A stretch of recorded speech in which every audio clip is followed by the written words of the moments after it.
Assalamualaikum warahmatullahi wabarakatuh. Alhamdulillahirabbil alamin wa bihi nasta'in ala umuri dunya waddin. Wassalatu wassalamu ala asrofil anbiya'i wal mursalin wa ala alihi wassahbihi ajma'in amma ba'du. Yang terhormat Bapak Ahmad Mulisin MHI selaku pengampu mata kuliah rekayasa sosial yang saya hormati, di kesempatan siang pada hari ini saya akan mempresentasikan yaitu tentang mata kuliah rekayasa sosial yang berjudul tentang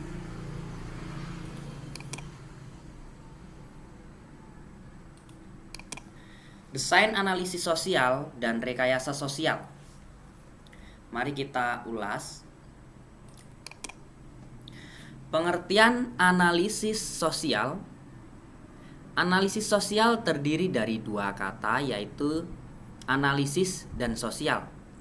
Analisis berarti meneliti dan menilai situasi serta kondisi, dan sosial adalah yang berhubungan dengan masyarakat atau lingkungan sekitar.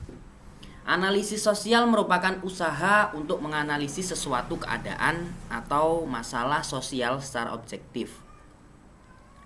Analisis sosial diarahkan untuk memperoleh gambaran lengkap mengenai situasi sosial dengan menelaah kaitan-kaitan historis, struktural, dan konsekuensi masalah.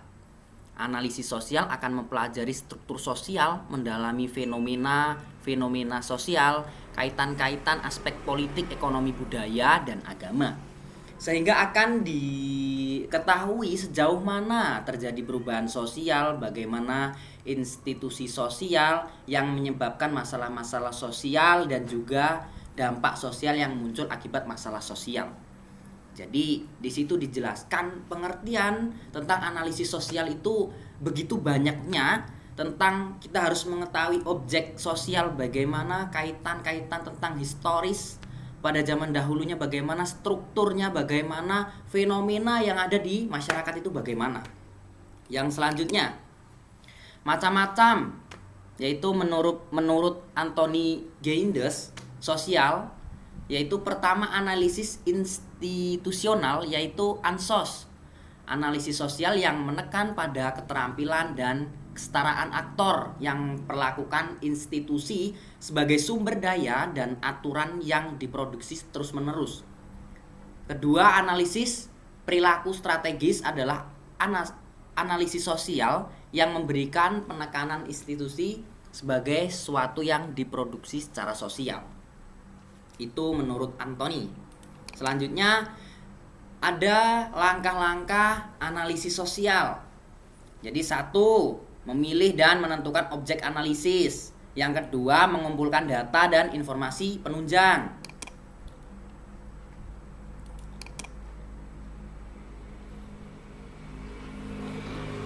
Jadi ada istilah rekayasa sosial yang dinamakan social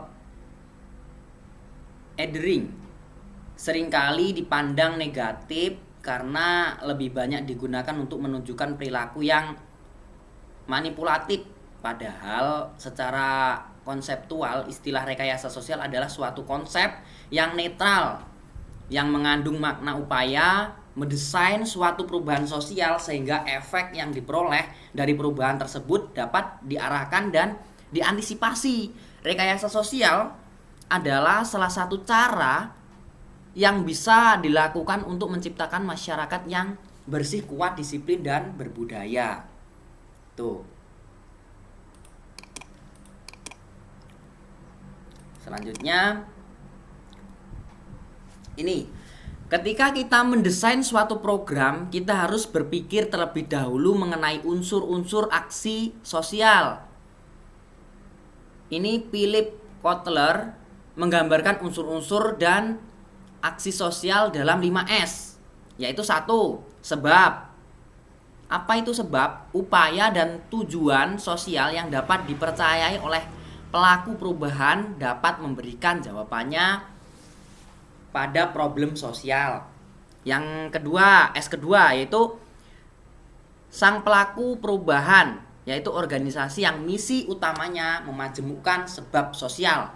Yang S ketiga yaitu sasaran perubahan, yaitu individu, kelompok, atau lembaga yang ditunjukkan sebagai sasaran upaya perubahan. Kemudian yang D yaitu seluruh media untuk menyampaikan pengaruh dan respon dari setiap pelaku perubahan ke sasaran perubahan.